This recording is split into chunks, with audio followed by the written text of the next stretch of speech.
अध्याय 17 आपातकालीन प्रावधान इमरजेंसी प्रोविजंस। संविधान के भाग 18 में अनुच्छेद 352 से 360 तक आपातकालीन प्रावधान उल्लिखित हैं।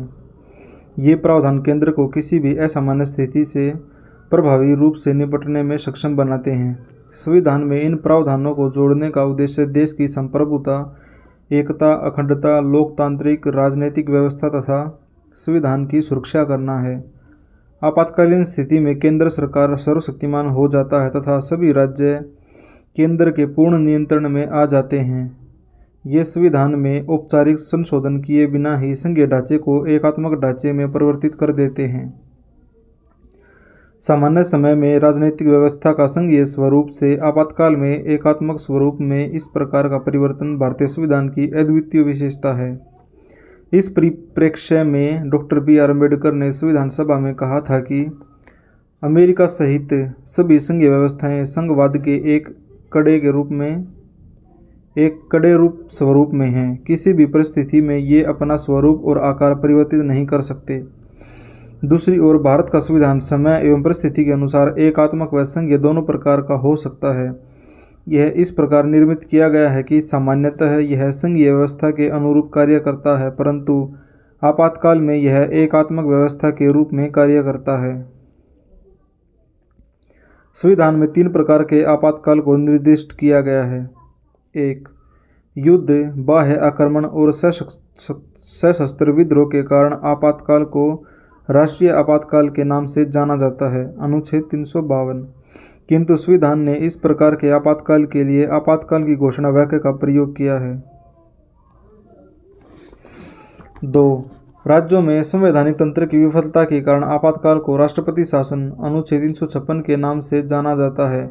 इसे 2 अन्य नामों से भी जाना जाता है, राज्य आपातकाल अथवा संवैधानिक आपातकाल। किंतु संविधान ने इस स्थिति के लिए आपातकाल शब्द का प्रयोग नहीं किया है। 3. भारत की वित्तीय स्थायित्व अथवा साख के खतरे के कारण अधिरोपित आपातकाल, वित्तीय आपातकाल, अनुच्छेद 360 कहा जाता है। राष्ट्रीय आपातकाल घोषणा के आधार। यदि भारत की अथवा इसके किसी भाग की सुरक्षा को युद्ध अथवा बाह्य आक्रमण अथवा सशस्त्र विद्रोह के कारण खतरा उत्पन्न हो गया हो तो अनुच्छेद 352 के अंतर्गत राष्ट्रपति राष्ट्रीय आपातकाल की घोषणा कर सकता है। राष्ट्रपति राष्ट्रीय आपातकाल की घोषणा वास्तविक युद्ध अथवा बाह्य आक्रमण अथवा सशस्त्र विद्रोह से पहले भी कर सकता है, यदि वह समझे कि इनका आसन्न खतरा है। राष्ट्रपति युद्ध, बाह्य आक्रमण, सशस्त्र विद्रोह अथवा आसन्न खतरे के आधार पर वह विभिन्न उद्घोषणाएं भी जारी कर सकता है, चाहे उसने पहले से कोई उद्घोषणा की हो या न की हो, या ऐसी उद्घोषणा लागू हो। यह प्रावधान 1975 में 38वें संविधान संशोधन अधिनियम के द्वारा जोड़ा गया है। जब राष्ट्रीय आपातकाल की घोषणा युद्ध अथवा बाह्य आक्रमण के आधार पर की जाती है तब इसे बाह्य आपातकाल के नाम से जाना जाता है। दूसरी ओर जब इसकी घोषणा सशस्त्र विद्रोह के आधार पर की जाती है तब इसे आंतरिक आपातकाल के नाम से जाना जाता है। राष्ट्रीय आपातकाल की उद्घोषणा संपूर्ण देश अथवा केवल इसके किसी एक भाग पर लागू हो सकती है। 1976 के 42वें संविधान संशोधन अधिनियम ने राष्ट्रपति को भारत के किसी विशेष भाग पर राष्ट्रीय आपातकाल लागू करने का अधिकार प्रदान किया है। प्रारंभ में संविधान ने राष्ट्रीय आपातकाल के तीसरे आधार के रूप में आंतरिक गड़बड़ी का प्रयोग किया था, किंतु यह शब्द बहुत ही अस्पष्ट तथा विस्तृत अनुमान वाला था। अतः 1978 के 44वें संशोधन अधिनियम द्वारा आंतरिक गड़बड़ी शब्द को सशस्त्र विद्रोह शब्द से विस्थापित कर दिया गया। अतः अब आंतरिक गड़बड़ी के आधार पर आपातकाल की घोषणा करना संभव नहीं, जैसा कि 1975 में इंदिरा गांधी के नेतृत्व वाली कांग्रेस सरकार ने किया था। किंतु राष्ट्रपति राष्ट्रीय आपातकाल की उद्घोषणा केवल मंत्रिमंडल की लिखित सिफारिश प्राप्त होने पर ही कर सकता है। इसका तात्पर्य यह है कि आपातकाल की घोषणा केवल मंत्रिमंडल की सहमति से ही हो सकती है, न कि मात्र प्रधानमंत्री की सलाह से। 1975 में प्रधानमंत्री इंदिरा गांधी ने बिना मंत्रिमंडल की सलाह के राष्ट्रपति को आपातकाल की घोषणा करने की सलाह दी और आपातकाल लागू करने के बाद मंत्रिमंडल को इस उद्घोषणा के बारे में बताया।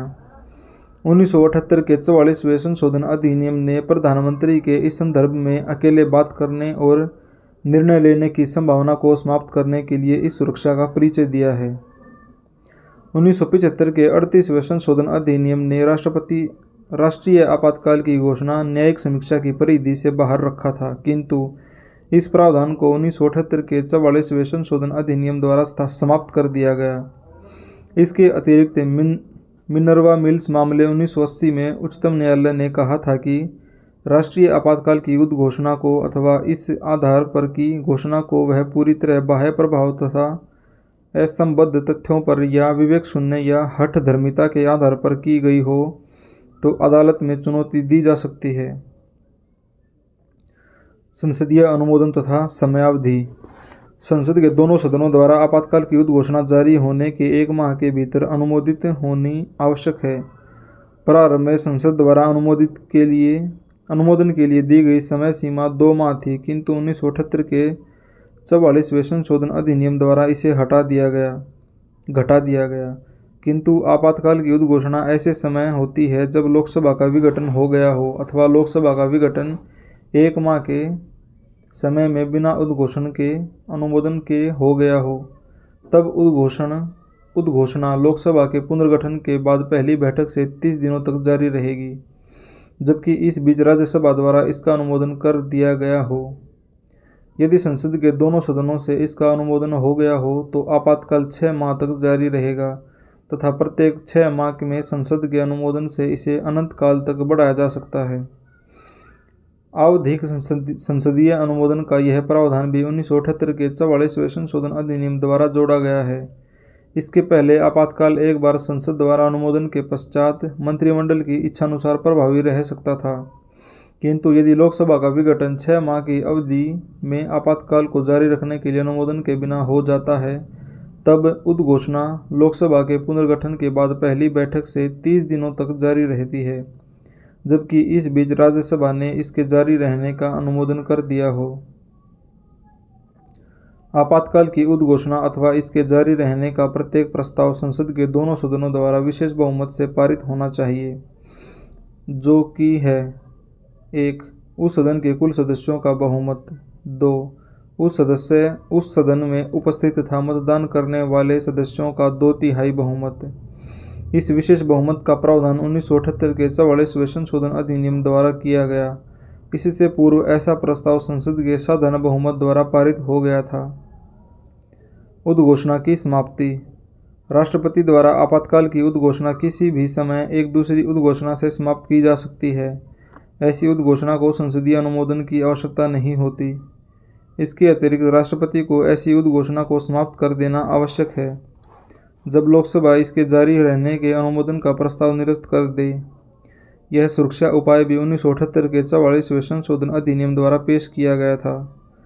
संशोधन से पहले राष्ट्रपति किसी उद्घोषणा को अपने विवेक से समाप्त कर सकता था तथा लोकसभा का इस संदर्भ में कोई नियंत्रण नहीं था।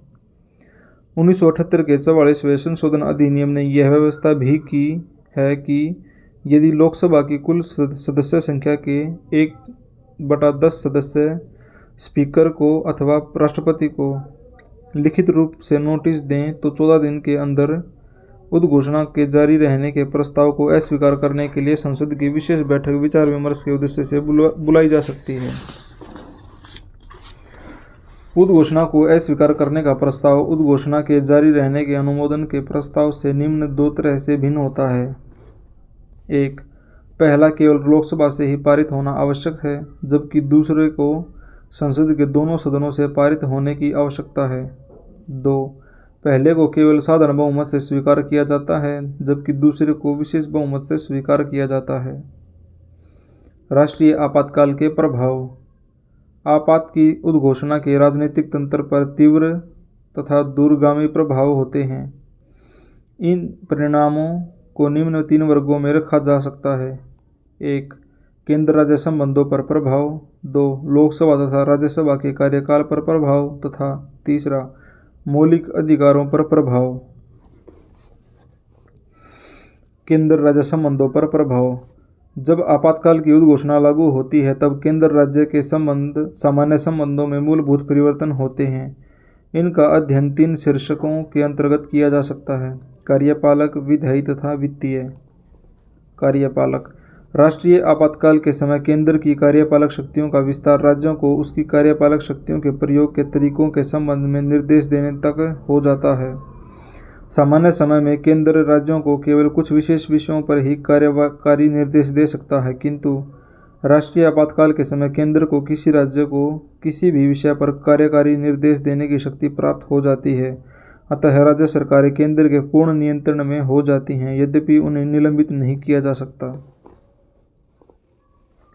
विधायी। राष्ट्रीय आपातकाल के समय संसद को राज्य सूची में वर्णित विषयों पर कानून बनाने का अधिकार प्राप्त हो जाता है, यद्यपि किसी राज्य विधायिका की विधायी शक्तियों को निलंबित नहीं किया जाता। यह संसद की असीमित शक्ति का प्रभाव है। अतः केंद्र तथा राज्यों के मध्य विधायी शक्तियों के सामान्य वितरण का निलंबन हो जाता है, यद्यपि राज्य विधायिका निलंबित नहीं होती। संक्षेप में, संविधान संघीय की जगह एकात्मक हो जाता है। संसद द्वारा आपातकाल में कुछ राज्यों के विषयों पर बनाए गए कानून आपातकाल की समाप्ति के 6 माह तक प्रभावी रहते हैं। जब राष्ट्रीय आपात की उद्घोषणा लागू होती है, तब यदि संसद का सत्र नहीं चल रहा हो तो राष्ट्रपति राज्य सूची के विषयों पर भी अध्यादेश जारी कर सकता है। इसके अतिरिक्त संसद राष्ट्रीय आपातकाल के परिणाम स्वरूप केंद्र अथवा इसके अधिकारियों तथा प्राधिकारियों को संघ सूची से बाहर के विषयों पर इसके विस्तृत अधिकार क्षेत्र के अंतर्गत बनाए गए कानूनों को लागू करने की शक्ति तथा कर्तव्य प्रदान कर सकती है। 1976 के 42वें संशोधन अधिनियम द्वारा यह व्यवस्था की गई कि उपरोक्त वर्णित 2 परिणामों कार्यकारी तथा विधायी का केवल आपातकाल लागू होने वाले राज्य तक ही नहीं वरन किसी अन्य राज्य में भी विस्तार होता है। वित्तीय। जब राष्ट्रीय आपातकाल की उद्घोषणा लागू हो तब राष्ट्रपति केंद्र तथा राज्यों के मध्य करों के संवैधानिक वितरण को संशोधित कर सकता है। इसका तात्पर्य यह है कि राष्ट्रपति केंद्र से राज्यों को दिए जाने वाले धन को कम अथवा समाप्त कर सकता है। ऐसे संशोधन उस वित्त वर्ष की समाप्ति तक जारी रहते हैं जिसमें आपातकाल समाप्त होता है। राष्ट्रपति के ऐसे प्रत्येक आदेश को संसद के दोनों सदनों के सभापटलों पर रखा जाना आवश्यक है। लोकसभा तथा राज्यसभा के कार्यकाल पर प्रभाव। जब राष्ट्रीय आपातकाल की उद्घोषणा लागू हो तब लोकसभा का कार्यकाल इसके सामान्य कार्यकाल 5 वर्ष से आगे संसद द्वारा विधि बनाकर एक समय में 1 वर्ष के लिए कितने भी समय तक बढ़ाया जा सकता है, किंतु यह विस्तार आपातकाल की समाप्ति के बाद 6 माह से ज़्यादा नहीं हो सकता। उदाहरण के लिए 5वीं लोकसभा 1971 से 1970 का कार्यकाल 2 बार एक समय में 1 वर्ष के लिए बढ़ाया गया था। 5वीं लोकसभा का कार्यकाल जो 18 मार्च 1976 को समाप्त हो गया था, उसे 1 वर्ष के लिए 18 मार्च 1970 तक बढ़ाया गया। यह बढ़ोतरी लोकसभा कालावधि विस्तारण अधिनियम 1976 द्वारा हुई। इसे फिर 1 वर्ष के लिए 18 मार्च 1978 तक बढ़ाया गया। यह लोकसभा कालावधि वितरण संशोधन अधिनियम 1976 के द्वारा हुई। हालांकि 5 वर्ष 10 माह 6 दिन के विस्तार के बाद 18 जनवरी 1970 को सदन विघटित कर दिया गया।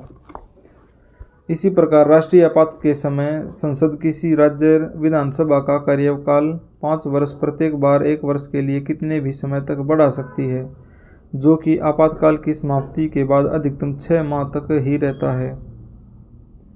मूल अधिकारों पर प्रभाव। अनुच्छेद 358 तथा 359 राष्ट्रीय आपातकाल में मूल अधिकार पर प्रभाव का वर्णन करते हैं। अनुच्छेद 358 अनुच्छेद 19 द्वारा दिए गए मूल अधिकारों के निलंबन से संबंधित हैं, जबकि अनुच्छेद 359 अन्य मूल अधिकारों के निलंबन से संबंधित है। ये 2 प्रावधान निम्नानुसार वर्णित किए जाते हैं। अनुच्छेद 358 के अनुसार जब राष्ट्रीय आपात की घोषणा की जाती है तब अनुच्छेद 19 द्वारा प्रदत्त 6 मूल अधिकार स्वतः ही निलंबित हो जाते हैं। इनके निलंबन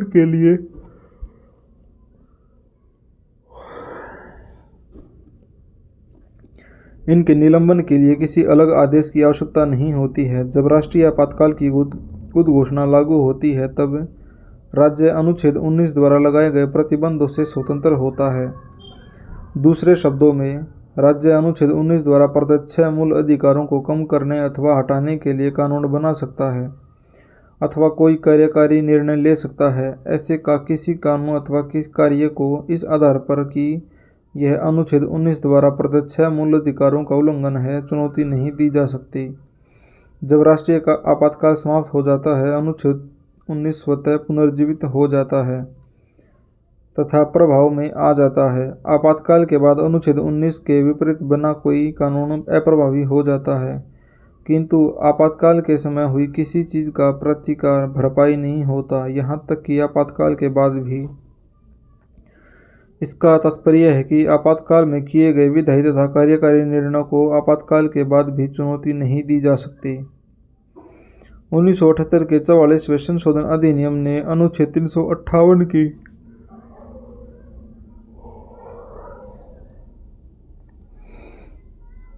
संभावना पर 2 प्रकार के प्रतिबंध लगा दिए हैं।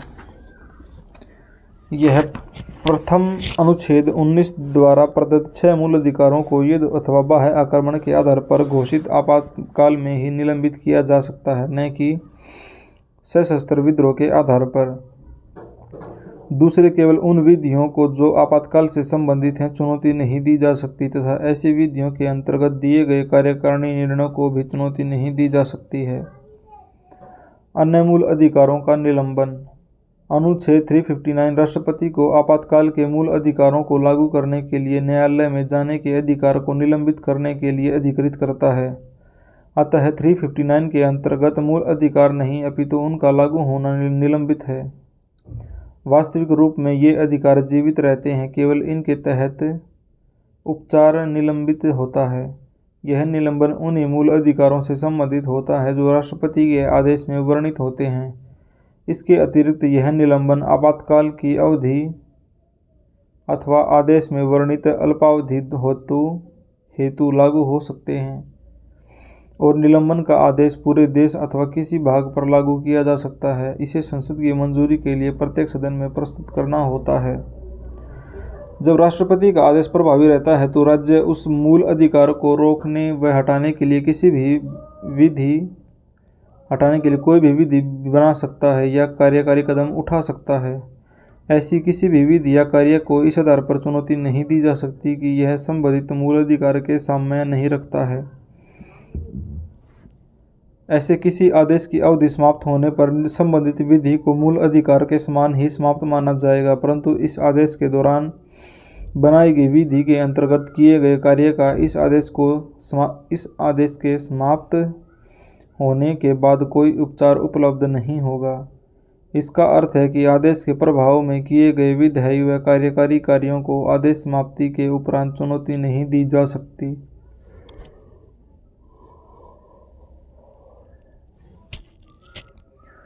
44वां संविधान संशोधन अधिनियम 1978 अनुच्छेद 359 के क्षेत्र में 2 प्रतिबंध लगाता है। प्रथम, राष्ट्रपति अनुच्छेद 20 तथा 21 के अंतर्गत दिए गए अधिकारों को लागू करने के लिए न्यायालय में जाने के अधिकार को निलंबित नहीं कर सकता। अन्य शब्दों में, अपराध के लिए दोषसिद्धि के संबंध में संरक्षण का अधिकार अनुच्छेद 20 तथा प्राण और देहित स्वतंत्रता का अधिकार अनुच्छेद 21 आपातकाल में भी प्रभावी रहता है। द्वितीय, केवल उन्हीं विधियों को चुनौती से संरक्षण प्राप्त है जो आपातकाल से संबंधित हैं, उन विधियों व कार्यों को नहीं जो इनके तहत लिए अथवा बनाए गए हैं। अनुच्छेद 358 और 359 में अंतर। अनुच्छेद 358 केवल अनुच्छेद 19 के अंतर्गत मूल अधिकारों से संबंधित है, जबकि अनुच्छेद 59 उन सभी मूल अधिकारों से संबंधित है जिनका राष्ट्रपति के आदेश द्वारा निलंबन होना है। अनुच्छेद 358 स्वतः ही आपातकाल की घोषणा पर होने पर अनुच्छेद 19 के अंतर्गत के मूल अधिकारों का निलंबन कर देता है। दूसरी ओर अनुच्छेद 359 मूल अधिकारों का निलंबन स्वतः ही नहीं करता। यह राष्ट्रपति को यह शक्ति देता है कि वह मूल अधिकारों के निलंबन को लागू करे। आज बस इतना ही।